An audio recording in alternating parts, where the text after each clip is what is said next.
Your Shopify store is sitting on a gold mine. Most owners treat email like a megaphone though, just shouting buy now into the void. But by connecting Shopify with your email service provider tool like MailerLite, for example, you can have literal automated conversations with your customers based on what they do, buy, or even almost buy. What's up? My name is Ace, and if you're running a Shopify store, you know that traffic is expensive and it's only getting way more expensive. Ads are, inevitably getting pricier, and social media reach, well, it's unpredictable. But that is why email marketing isn't just, a nice to have these days. It's actually your safety net. And we're going to cover the absolute best strategies to turn your email list into a 24/7 sales engine. So instead of digging through reports, trying to figure out, what's working for you, by the end of this video, you'll have a clear blueprint. All right. So with that said, let's go ahead and dive in. Okay, first things first, we need to talk about the foundation, of course, right? Before you send a single email, you need to know what I like to call is a secure bridge between Shopify and your email tool. A lot of people just export a CSV file of emails and upload it. Please stop doing that.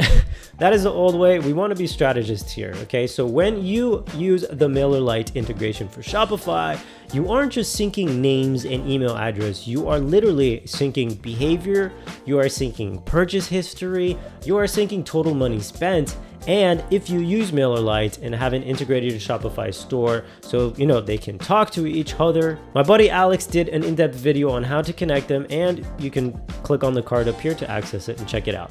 Okay, but with that said, I'm gonna give you some examples so you know why this is so important to set up. Let's imagine you have a customer, let's call him Dave. Dave bought a coffee maker from you 6 months ago. Now, if you don't have this secure bridge set up, Dave, unfortunately, is just an email address. You might end up sending him another email promoting a coffee maker, which is annoying, right? He already has one, and in fact, he bought it from you. But if you are integrated properly, your email now knows that Dave bought that machine. So instead, you send him an automated email about the filters that fit that specific machine, and boom, that is the difference. So step one is going to be installing the MailerLite plugin on Shopify. It syncs all your historical data, and once it is connected, you can literally have a conversation with your email marketing data in real time. You can see, who is your big spenders and who hasn't even bought in a year, for example. This data is the fuel for everything else we're going to talk about. Now, that bridge is built, right? We need people to cross it. We need to, build that email list. And this brings us to pop-ups. Now, I know it can be a touch and go subject. You might be thinking, well, I hate pop-ups and pretty much everybody else does.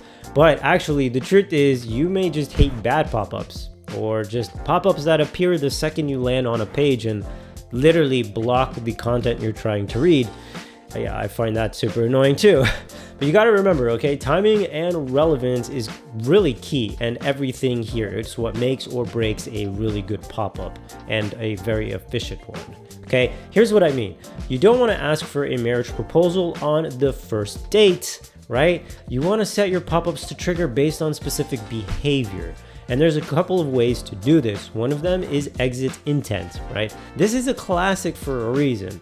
What it means is it actually only triggers this pop-up when your mouse moves to close the tab.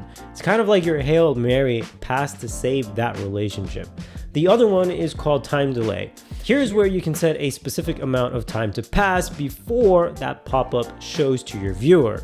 So for example, you can set it for 30 seconds just to, kind of give them some time to check out your content.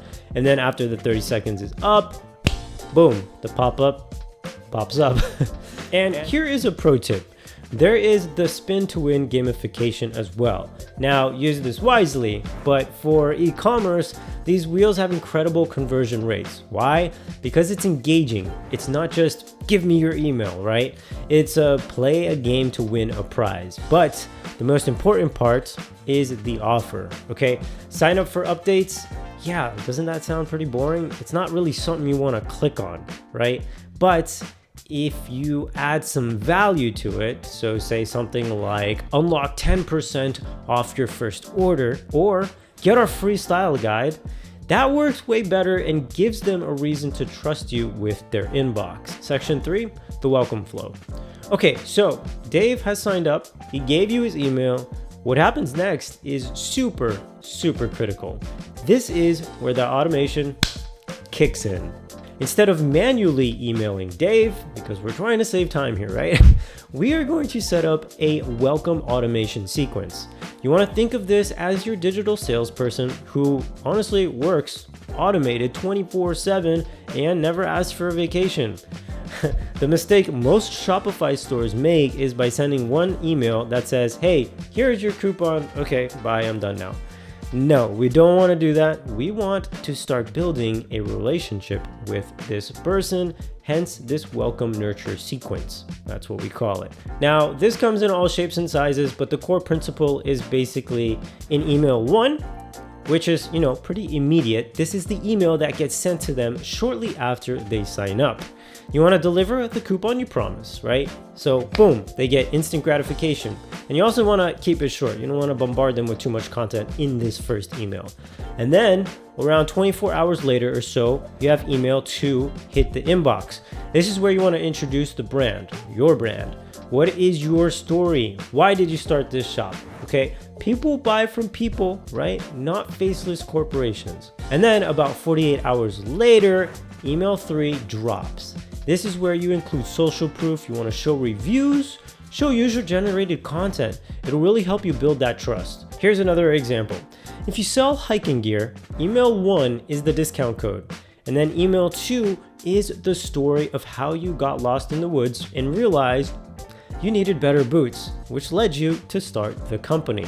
And email 3 is pictures of your customers on top of mountains wearing your boots. And you see the difference? You aren't just selling, you're building a tribe, you're building a relationship with this particular person. And you set this all up once in MailerLite and it literally just runs forever. It literally can make money for you while you sleep. And this one is super important. Revenue recovery, aka abandoned carts. Okay, now let's talk about the biggest pain point for any Shopify or really e-commerce owner, the abandoned cart. You know the feeling. Somebody adds items to their cart, they go to checkout and then poof, they disappear, they vanish. Who knows? Maybe the doorbell rang, maybe their boss walked in. If you don't have an abandoned cart automation set up, you are literally leaving money on the table. Here's the strategy though. You need a series of at least 3 emails. Of course, you can, tailor this to exactly what you want, but I would say at least 3 emails is a good starting point. The first one is the nudge, about an hour later, okay? You can title it something like, hey, did you forget something? Keep it helpful, not pushy. Maybe their internet crashed, right? Who knows? Then 24 hours later, you have the incentive email come along. If they still haven't bought, now you offer a sweetener, something to really push them over, okay? Maybe offer free shipping or maybe offer 5% off, Whatever you think will work, you can tailor, you can test, you can reiterate. Then 48 hours after that, the scarcity. This is that last chance. We can't hold these items forever email, okay? And because we have that secure bridge integration we talked about in step 1, these emails will dynamically show the exact product they left behind. It's not a generic come back email. It's a come back and get this, specific blue sweater email. And this creates a high relevance loop that recovers on average about 10 to 15% of those lost sales. That is absolutely huge for your bottom line. Retention and the true strategist move. All right, so we've covered the basics. Now I want to talk about the stuff that really separates the amateurs from the pros. This is the living in the future part, all right? Post-purchase retention and AI. Most stores stop talking to you once you buy. That is a massive mistake. All right, because a customer who has already bought from you is actually 60 to 70% more likely to buy again than a stranger. So we use MailerLite to segment our customers, right? The VIPs. So for example, people who have spent over $200, treat them like royalty. give them early access to sales or just anything else to sweeten the deal. And then you have the winbacks, okay? People who haven't bought in 6 months or more. Send them a "we miss you" offer, something along those lines. Of course, you can also tailor this to exactly your brand and go from there. And if you want to dive deeper into groups and segments, we actually have a video that you can check out all that, and I'll put a card up here. And now here's where we get really into powerful AI tools.